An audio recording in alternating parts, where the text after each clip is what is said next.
2, match number 2. My name is Optimus Tom, and joining me for this upcoming cross-group matchup is Mr. EGAD or Feed himself. It's going to be Curse Academy taking on the regular Curse roster. This is kind of after a lot of changes to Curse, like they've swapped the rosters a little bit, they've changed everything up. We do have Voyboy go into mid. They picked up Quas from GGLA, so that's a very interesting story. Quas has been kind of all over the challenger scene, World Eclipse, GGLA, and now finally here on Curse. So we'll see if that's his home for now. And this is kind of going to see which side of Curse is better. Curse Academy's kind of stuck together through and through. They lost out Yuno and swapped Satslo, I forgot how to say his name, in that support role. And other than that, the lineup's been fairly similar pretty much throughout all their career in the challenger scene. Yeah, well, Curse Academy, they're definitely a little bit more on the consistency train. When they do wind up changing somebody out, it's normally because they wind up leaving to go to the normal Curse roster or switching around to one of the other many rosters that Curse has recently acquired. But speaking of Quas, he was an acquisition coming over from GGLA. We've seen him do a lot of things in the challenger circuit, but the last game they played against Coast, it was unfortunately not a lot of things good coming out from the side of their lineup. They didn't necessarily look like they had clicked quite yet. Let's see if after maybe a couple more scrims, they're going to get everything together as the picks and bans have flown through. And, well, wow. Curse Academy, knowing their big brother roster, have immediately taken away that Aatrox from their side. Yeah, taking away the Aatrox from Quas. They don't want him to play that one. They banned out Renekton, Zed, and Elise. So they don't want to see Elise up top. They don't want to see Zed up top or mid. No one wants to see that. As after last game, Chris, even though he was so far behind, did a ton of damage, but they still lost that game. And they don't want to see Quas's Renekton. Renekton is kind of the king of top lane at this point. He has no really bad matchups. So taking that one away will allow for that Aatrox to be a little bit better, unless they want to put him in the jungle for one by Brett. I haven't seen him play it just yet. The side of Curse, banned away Gragas, Vi, and Jax. So don't want to see Jax misses. Gragas is very strong. They don't want to see one by Brad's Vi or Rux's Jax top, as Jax can scale very, very hard into the late game.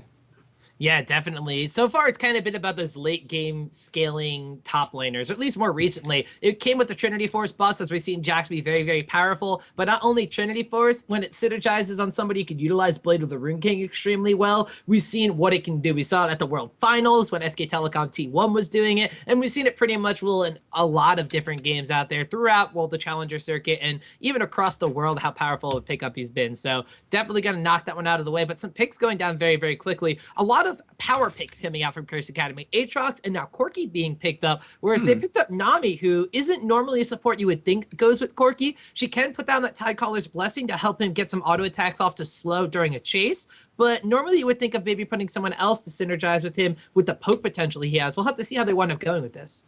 That lane can go very in favor of Corki. That Tidecaller's wasn't like I said before. If you max that in lane against an AD carry who doesn't have as much range as Caitlyn, which it looks like Curse is hovering to pick over, you can just completely shred them down, especially with an armor shred coming in from the Gatling and Foster's Bomb Harass.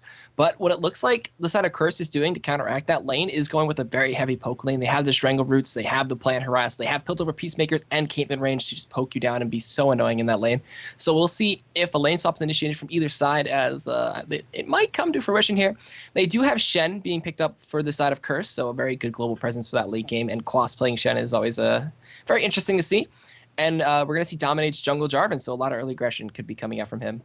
Yeah, and Jarvan's kind of one of the, I wanted to say go-to, because recently we've seen Dominate going with jungle Aatrox. We've seen him playing some different kind of junglers. He picked up Lee Sin along the way. But Jarvan was one of the ones that he's always kind of been a potential threat with when he was back on, well, lo and behold, the Curse Academy roster, now being on the main Curse roster. So I really want to see how he utilizes it. He also worked very closely when St. Vicious was on the main Curse roster, in helping him go with his own jungle choices. So I'm really interested to see kind of how like the teacher, well, I guess it's kind of teacher now that St. Vicious is coach of that main Curse roster, how they kind of transition the knowledge back and forth into each other's play style. We do, however, see on the side at Curse Academy some older picks being picked up. Nidalee has gained some popularity both in the mid lane and, well, if it's in the hands of someone like Bishu, or top lane if it's in the hands of someone like Enox. And Jace actually being picked up, who we haven't really seen for a decent amount of time, not since Cloud9 has been using it.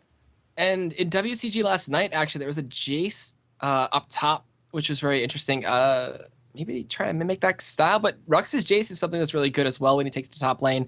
Could also go 2v1. I don't know Jace for being the best 2v1er, but either way, it could still go there. And Jack Smith does play Nidalee mid quite a lot, so that's a big thing for him. And the side of Curse is hovering over that Kassadin, which is normally banned out, but we could see Voyboy playing that one mid as he's transitioning from the top lane to mid lane, which is very interesting for me. Well, first off, Kassadin has been the one champion that Voyboy was switched to the mid lane role back when Curse had their original LCS roster. They would pick Kassadin, not give it to Najaki, and then have Voyboy do a lane swap where he was the one running it in the mid lane matchup. They're going to wind up picking this one, potentially thinking that Nidalee's going into the mid lane, but if they do wind up running into a Jace mid lane matchup, Kassadin might get shut down a little bit in the beginning stages of the game. They just have to make sure not to give him that one kill that Kassadin normally needs to snowball things out of control. He scales extremely well into the late game because of itemization. You think like Rod of Ages and Tier the Goddess, they take time to build up, as does Kassadin. Once he hits that threshold with levels and items, he could just run rampant if he gets the gold to get there quicker. And also, the tank line is going to have to be that Jungle Aatrox. Probably going to go for Blade of the Rune King and then Randuin's and Spirit Visage on that line of the spectrum for the builds. And maybe Spirit of the Ancient Golem. I don't know how he's going to build it, but they're going to need some kind of tank line. Their comp is very good at poking. They have missiles, they have spears, they have shock blasts. They could try to use bubbles and tidal waves to initiate when they can. And their team, if they get it rolling mid-game and use those shock blasts and spears with a little bit of AP on that Nidalee, it could be absolutely devastating for the side of Curse. Yeah, Curse Academy definitely has kind of a tower kind of sieging composition going on with the Jason, the Nidalee, and the Corki, whereas Curse Academy, or I'm sorry, regular Curse here, Curse Gaming, two Curses really confusing me here, but they kind of have a composition that wants to like go in, force fights, and have cleanup, whether it be on Caitlyn or Kassadin getting those kills. So it's going to be two very interesting styles butting head to head. But guys, while we're waiting for the spectator delay to load, don't forget to head over and show some love to our sponsors below, just like Loot Crate. They're a monthly gear and swag club for those that live the gamer lifestyle like you and me, everybody. They're the best new gear, snacks, toys, hardware, art, and even more every month. Check out Loot Crate, and don't forget, by using the link below the stream, signing up, you're going to be directly supporting us at the NACL, and for that, we will love you forever.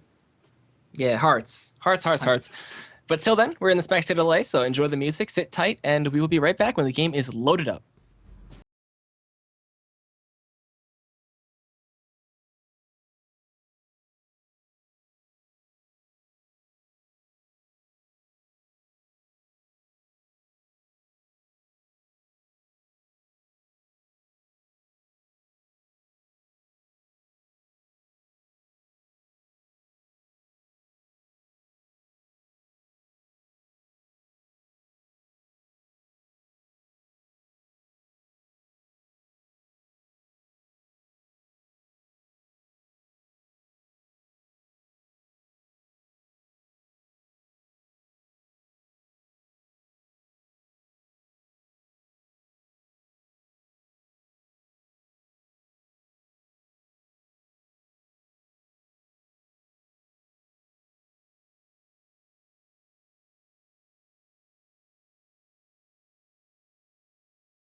Night of week 2. I am Egad, and I will be casting with Optimus Tom as we are joining all of you on the Savannah.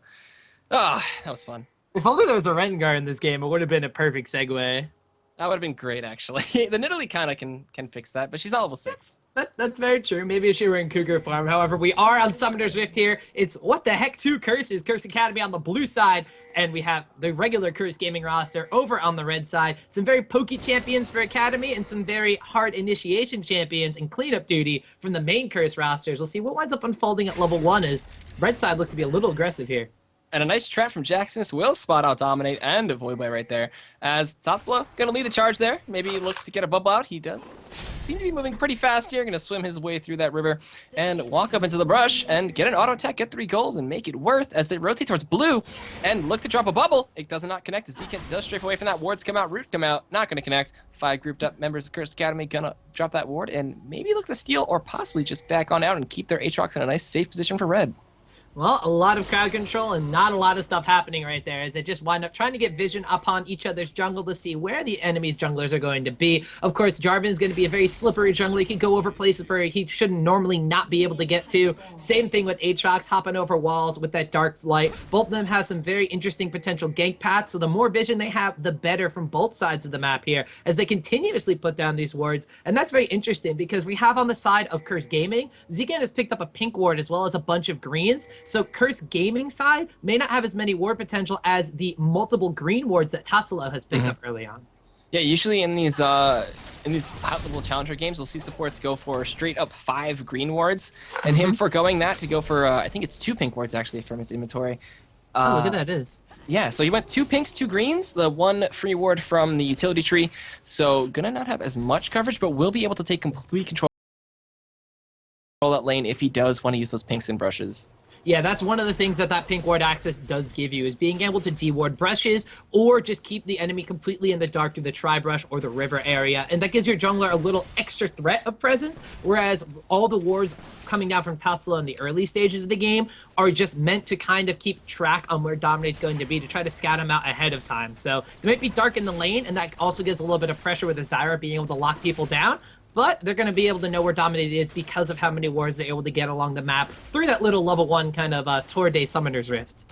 Yeah, and for now, level 2 is achieved. We see the NACLS blessing coming out. The bubble not going to come out, just a little bit short there. Root connects on a Fabi, though. He will turn around with the Gatling gun and blow up Zekan right there, forcing him to use his potion as well as strafe away from the Piltover Peacemaker. So that trade kind of turned around in the favor of Curse Gaming. I don't know what I call him. I'm just going to call him Curse, and then Curse Academy for Curse Academy. We have Curse and Mini Curse, but the level 2 in the bottom lane, I mean, just from playing even solo queue, Dan, we know how powerful hitting level 2 is in a duo situation. Yes. But being able to have the long range of Caitlyn Zyra lane, that Corki had to go in a little bit too far there and took a lot of punishment in order to do so. The missed bubble also coming out from Tatsula meant that they weren't able to lock anyone up and get free trade damage. So that's this kind of understanding of a matchup. When Caitlyn gets that far away from Corki, she's able to freely trade where Corki has to step up to get an auto attack range.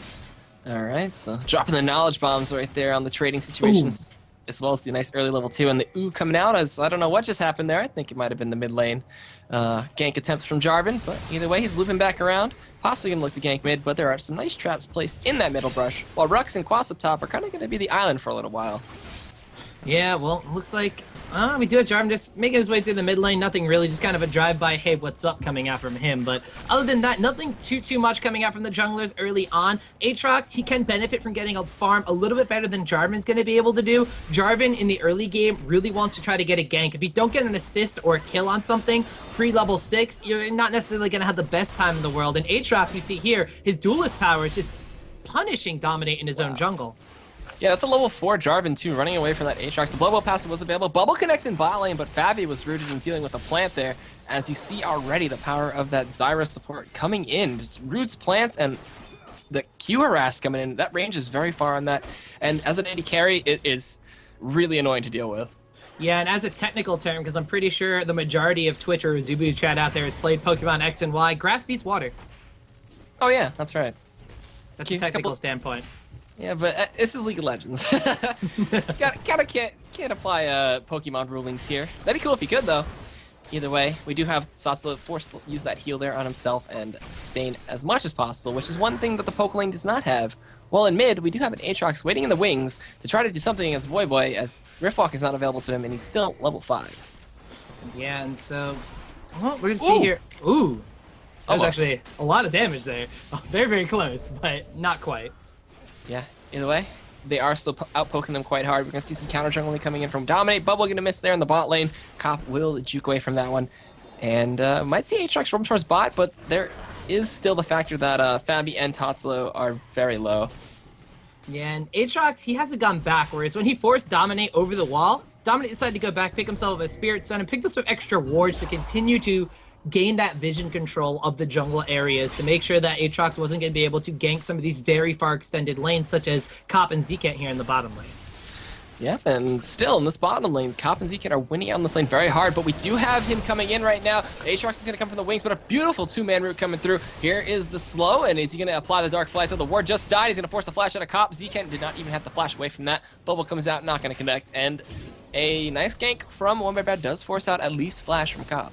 Yeah, forcing the flash isn't the worst thing in the world to come out from that gank. They had very, very far positioning on the side of Curse Gaming, so he had to get out of there. But the range that Caitlyn has over that Corki Nami lane, especially the disengage there, a really good lockup from Zekant on his grasping roots there, was able to minimize the amount of damage that Curse Gaming had to suffer to get out of there. And they continue to push the CS advantage, 52 compared to 35 for Fabi. Wow, so 17 CS deficit at this point. While in the mid lane, we do have Voyboy. If you notice, he has a Biscuit right now, so expect a little bit into that utility tree, maybe 9-0-21. I'm not too sure. I would have to look at it for it, but he's got the Biscuit. He had the free ward, which is very, very interesting for a build. Dominate coming in, though, as Jaxus does zone away Voyboy with the spear there. It's Cougar form, and just going to look to do what every Cougar does and pounce on the wave and just push it down. It's actually kind of interesting because it's very similar to a Kassadin page that Xpeke runs, but he goes heavy into utility and he doesn't spec for the Biscuit rather than going for just straight all the way through to try to get as much cooldown reduction and experience as possible. The faster you hit level 6, the faster you can maybe potentially roam around. And Rux just had to use his cleanse up top to avoid eating any more than one shot of turret damage after a nice taunt from Quas. And I just realized that Rux was running cleanse, and when he does play his Jace up top, he tends to favor going cleanse in that matchup. And it's always played out not too well for him because he does tend to not be able to secure kills all the best, but either way, that cleanse will play a big factor. The silence can get cleansed, the taunt can get cleansed, as well as the roots from Zyra. So in this choice, it feels a little bit better. Well, let's think about it this way. Curse Academy has a very poke-heavy composition, so in this case, Rux is probably going to be in his ranged form basically a lot of the time when they're sieging down towers. So he could think of himself kind of as an AD carry. He doesn't have an escape like Corki's Valkyrie, so having the cleanse to avoid all the lockup that Curse Gaming is going to be trying to put down upon him isn't the worst summoner spell in the world. Burning it there underneath tower to get some free harass on Quas, though, does mean that he's a little bit susceptible to some ganks, but he did go back early, picked up a tier, and he has a ward in that Tri-Brush to try to spot out Dominate. Yeah, and we still see this island evolving up top here. We do have Jarvan going to look to pick up his red now that it has spawned. And Rux just looking to do some damage to Quas, but with that Doran Shield and the Giant spells, also potions and Feint to keep him fairly healthy in that lane, as well as absorb some damage. We are not going to expect too much yet, while OneByBad does pass off the blue to Jaximus, who is not building a tier and going for Chalice instead. So going to look for some extra MR against that Kassadin lane. Yeah, so we'll have to see how this one winds up evolving, because Nidalee, she can put a lot of pressure down, and in that Cougar form can shove minions into the tower against Kassadin, so that's going to prevent him from roaming as freely. And speaking of roaming right now, Dominate did not get the flag and drag, and Rux will be able to just acceleration gate his way right on out of there. So a nice gank attempt from Dominate, but it just does not succeed. He even has Cataclysm available to him if he wants to loop around again, but there is that ward in the Tri-Brush. Yeah, had he gotten the flag and drag right there, like we said, Rux doesn't have his cleanse, wouldn't be able to get itself naturally out of a taunt or something like that, a follow-up from Quas, so you would have had to burn the flash, and then we would have had the Cataclysm coming down, but Dominate not able to land that combination there, just winds up having Rux just get away from that one. Yep, and for now, blue buffed up Jaxmus is going to be able to sustain with that heal and just keep applying Nidalee spears, but they're not really connecting all too well. We have Voyboy really rift walk over the wall, drop a ward. It does get spotted out by a pink, and we do have Dominate sitting here being very sneaky. The silence comes out, the slow as well. Nidalee still silenced, and that gets Cataclysm and bursted out. Dominate picks up the first blood for Curse Gaming, while Kyle picks up the first turret for Curse Gaming. And not only is that a very powerful pickup, but the blue buff winds up going back down on the Dominate. They steal that one away from Jacksmith, and he's not going to be too happy about that one. Nidalee has Pounce to make herself naturally very sticky or very hard to get into a Flag and Drag combo, so Dominate misses the easy one and gets the hard one. Yeah, and Brad is now going to soak up the XP as well as get whatever CS he can here. And Dragon is going to go over to Curse as well, as Dominate with a nice rotation with Zken and Cop. Pick that one up, and are going to see that Dragon at 16 minutes and 17 seconds. And just going to continue with their nice laning and have a nice little advantage after all that. Yep, they have the stand united from Shen too, so even if Curse Academy, instead of just trying to defend the mid lane tower from all those minions and not letting that experience go to waste, try to force a fight, it's going to be a 4v5 situation, very, very bad from their side. So they give up the Dragon for free. They do know that it wound up going down around that time because of all the vision they have on the map to try to stop this potential roam from Kassadin before it actually winds up happening. But now they know that, okay, we lost the tower, we lost the Dragon, and we gave up first blood. We're definitely a bit behind, and now they're just going to see what they can maybe have something happen. One Bad Brad goes back, actually only has 2 Doran's Blades in inventory, so he doesn't really have a lot of action on him right now. We'll have to see how they transition this one, because they're not exactly farming or as at many items as they would want to be right now. No, and with the Jacksmith's building towards Athene's and Holy Grail, he's trying to spam out that mid lane and keep on pushing down against Kassadin. He doesn't have the best wave clear, but if you look at it right now, Kassadin has been CSing really well, but up top, Taunt connects, Cleanse comes out, it's using the acceleration gate, flashed away from the knockup. Cataclysm is coming up in a few seconds. I don't know if they're going to be able to chase this one down, though, as One by Brad may be able to cut him off. You see him leaping in from the skies, gets the slow, but it's not enough to turn it around, as Rux will be able to get out of there thanks to the help of One Bad Brad and his Cleanse. Well, there's the Cleanse coming in, and we did have Dominate trying to chase after, but no Cataclysm available means no kill on Rux. So they are going to actually continue on to One Bad Brad here. And they're going to take his Bloodwell passive down, so that's kind of worth the Ignite that just came out of Zkent there. So that's going to be a big cooldown down for him for the next 5 minutes.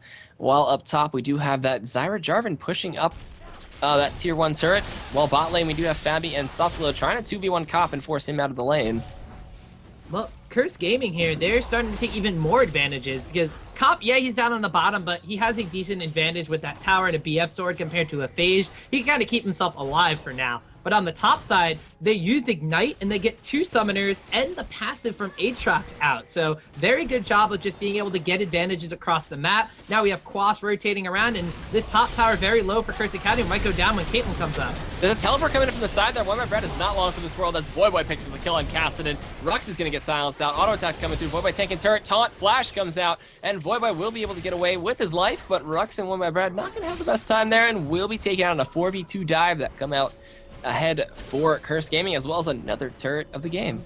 Well, Brad didn't have his Bloodwell passive there. Sticks around trying to defend the tower. It's just not going to happen. They wind up giving up some kills for that one on top of it. Voyboy's teleport coming in. Well, Kassadin has that 1 kill now, and he's got himself that Archangel staff. So he might be a little bit of a problem now, even if they have the vision on the side of Curse Academy.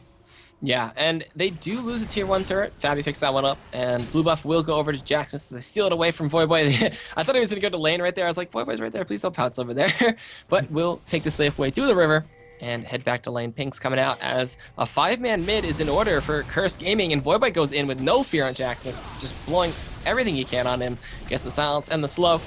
And now with an Archangel staff, he's building to it that Saros Embrace, and gonna be looking to have that one fairly soon. While Snipe comes out of the Jax, the east of the face, heals up, Flash Talk comes in for Quas, they're diving! Voyboy picks up 1 kill, One by Brad will fall down to Quas here. Tidal Wave comes out to knock him up, but it's not enough as Rux is trying to get some kind of consolation here. Ignite comes in from Satsalo, but it's not enough, and that tier 1 mid will fall as the 5-man push does continue. The Flash Root coming in, Satsalo gets rooted up there, knock him, Silence, Zyra gets the kill.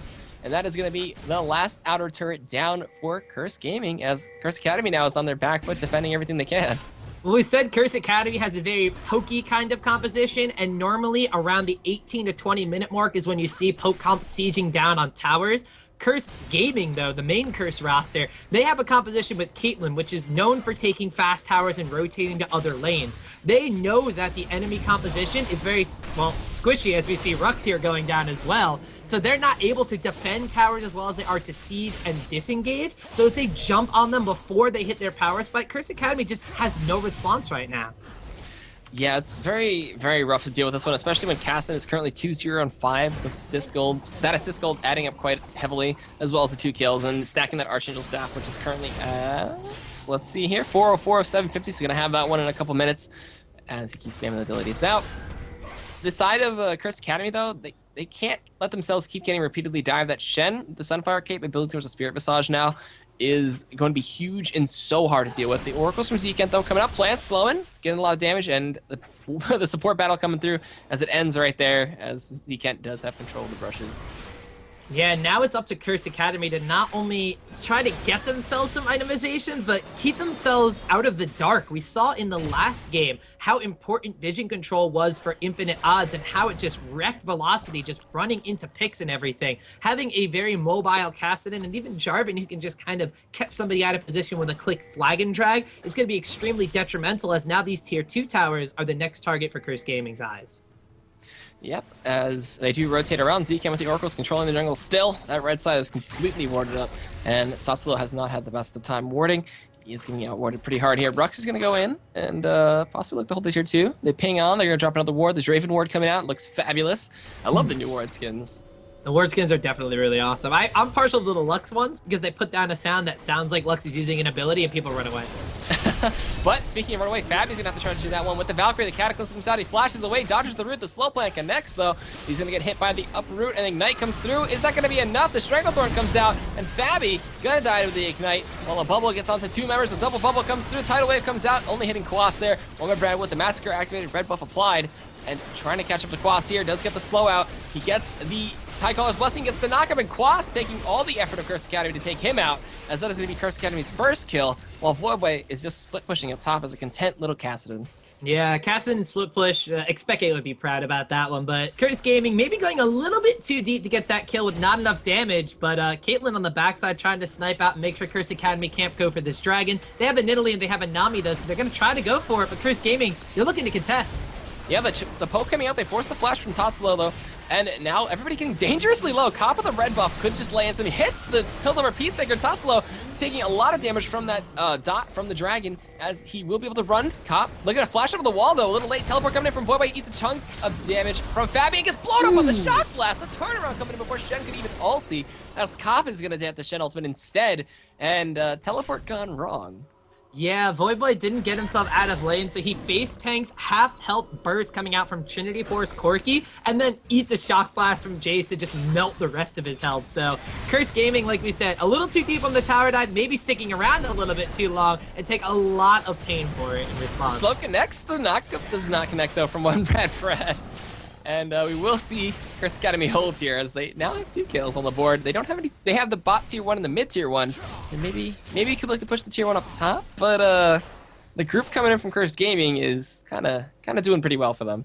Well, Curse Gaming, they're going for that tower pushing Caitlyn build with a Bloodthirster on top, and he's going to be going for a Last Wisp with the pickaxe that he's just acquired.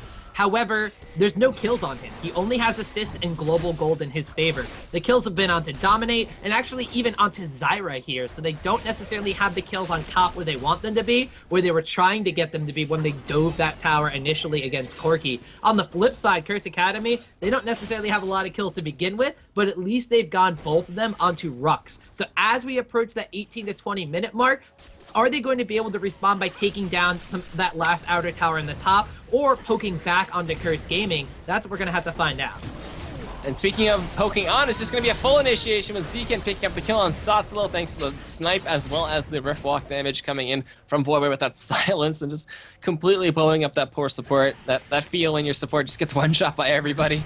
But we know it all too well, me and Tom both support mains. And the wards coming out like crazy from Zekent. They all just faded in the jungle there. He had about 7, while one bad Brand getting caught up by our root, taking a ton of damage from the poke from the plants, while Quas coming in the back. The Flag Dragon to be the Plogo pass to pop. Quas gonna look to come in. Stranglethorn is hitting 2 members there, gonna knock off Fabi as well. Silence over the wall from Voidboy, chunking out Jax just a little bit. Sphere comes out, does connect with Dominate, but he takes no damage from that. While this is tier 1, tier 2 is gonna get Dove Flash taunt coming in on Jax, but just getting destroyed by Cop. While Voidboy takes out Fabi in the backline. They can't even pick up Voidboy. The Tidal Wave comes out, goes to the wall. The bubble connects, and Quas gets taken out by Rux though. But Cop picking up that kill, gonna clean it up, and they're gonna lose a tier 2 in the mid lane unless they don't have enough tankiness to take it down. They're waiting for the wave to come in. The plant takes 1 turret shot. Zekent eats 1 as well, but that turret will fall to Cop. And this is the power of Curse's lineup against what Curse Academy's champion selection wants to do. We said they have very pokey champions, and if they get jumped on, They can run away, but they can't really turn and fight. The one thing Curse Academy doesn't want to have happen is being caught out of position. They need all 5 members strong to make a push in a lane. Tatsulo gets caught. That channels into one bad Brad getting bursted down. And then the dive in a 5v3 situation, there's just no way they can hold up against the sheer power that Curse is jumping on them with unless they're all together. They need to cut the mistakes. They need to make sure that they don't continuously get caught out and Tatsulo doesn't get blown up in the front line like that. They need to avoid those Zyra routes because right now Zcant is actually a big thorn in their side. Yeah, a very, very big thorn in their side. That plant coming in like a rose brush, but now he has the Oracle still, he has all the wards, and once again we see a support when he's ahead, just foregoing any other items besides Sight Stun and Mobility Boost, and just spamming wards like crazy. There's so many green wards in his inventory, as well as so many pink wards, and just spamming Oracles, just like Tatsulo, who's behind, and doing what he can with that Philo Stone to make up for the gold differential.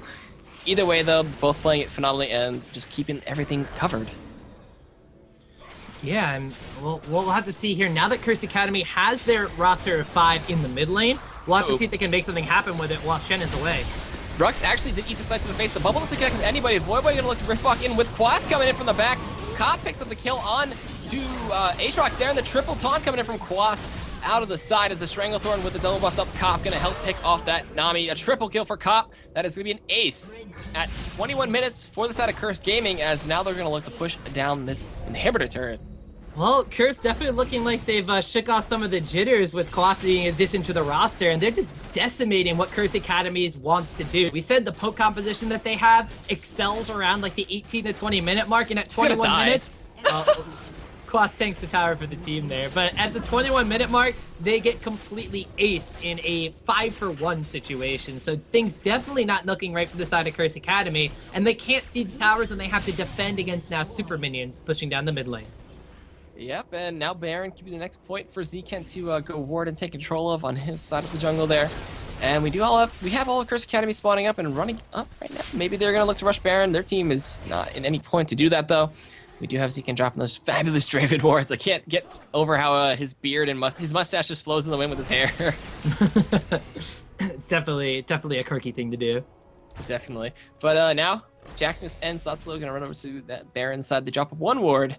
But either way, it is fully controlled from Curse Gaming. Curse Academy, though, looking to try to push out mid, possibly. I don't know what the game plan here for Curse Academy is going to be. Well, they can't really siege right now. What they need to have happen is they can defend up this mid lane, make sure they don't lose too much while Curse Gaming basically has control of that mid lane map pressure, has control of what could be jungle pressure if they wind up getting wards down in that area. So Tatsulo, he's already putting down pink wards in the area to try to make sure that Curse Gaming doesn't establish absolute dominance of the jungle, and they just kind of have to wait for that inhibitor to respond. It's up to Curse to jump on Curse Academy. They're set to sit there and farm up, much like Velocity was last game. So they are just kind of playing the waiting game at this point. Curse Gaming, it's up to them to make something happen. With split pushing Voyboy, or split pushing Quas even, that could definitely happen soon. Yeah, and now Dragon is going to go in favor of Curse Gaming here. And the dive from Curse Gaming is just too hard to deal with. This poke comp didn't even get where it needed to get to. That last Whisper with the Brutalizer and Manamune almost stacked up to a mere amount here. Let me check up real quick. 568 of 750, so it's getting close. That's not going to be the spike in damage they need, though, because Quas and Dominate are just too huge of a front line. And the thing is, too, there's not a lot of damage on Curse Academy's side. Blast Whisper and the Monomune stacking up to Mirror Mana for Rux, that's a lot of their damage there. If you look at Corki, he has Trinity Force, but then he's picked up a Negatron Cloak and a Pickaxe because he's afraid of all the damage that Cassidy's going to be putting down upon him. Even Nidalee, she has an Athene's Unholy Grail, doesn't even have the Archangel Staff, and the Tier of the Goddess only at 400 right now. So Curse Academy, they're lacking in damage, they're lacking in kills, and they're lacking in pressure right now. So they're going to wind up giving away this Baron for free to Curse Gaming because there's no way they can go and contest it. Yeah, and it's just going to be a free Baron for Curse Gaming, as now they're going to look to try to close out another inhibitor possibly, as goes over, the Smite comes out from Dominate, he gets that one uncontested, and now a Baroned up Curse are going to look to push up top. Well, now they have themselves all grouped up right here, except for Cassidy, but he has the teleport available. Even Shen is around, and he still has Stand United, so if he moved off to a side lane to push, that would be fine too. All they have to do is just wait for these lanes to continuously push towards the side of Curse Academy. They have the poke, like we see Corki spamming the rocket missiles right here to shoot out and just make sure that they clear the waves as quickly as possible, but they could just die. Yeah, Jack Smith solo getting chunked down there. Satsalo getting chunked down as well. Voidbite from the back comes in with the teleport and the flash, as well as the Riftwalk pops the shield from the Saros Embrace. While the Dominate is going to get saved by the ultimate from Quas, who's going to look to zone away that Aatrox. Zekant going to pick up a kill on Fabi on a rampage on that support. 4-15 right now, keeping it spotless. While Rux is the sole survivor here, this is going to be game, I think, for Curse Gaming over Curse Academy. Yeah, Rux is the only one left alive. Even though he has 2 summoners on his side, I don't know if Jason's going to be able to beat out 5 members strong of Curse Gaming as they take down the Nexus Turret. Don't even go for a second inhibitor. Just go for the game. And Curse going to be picking up a much-needed victory here in the NACL.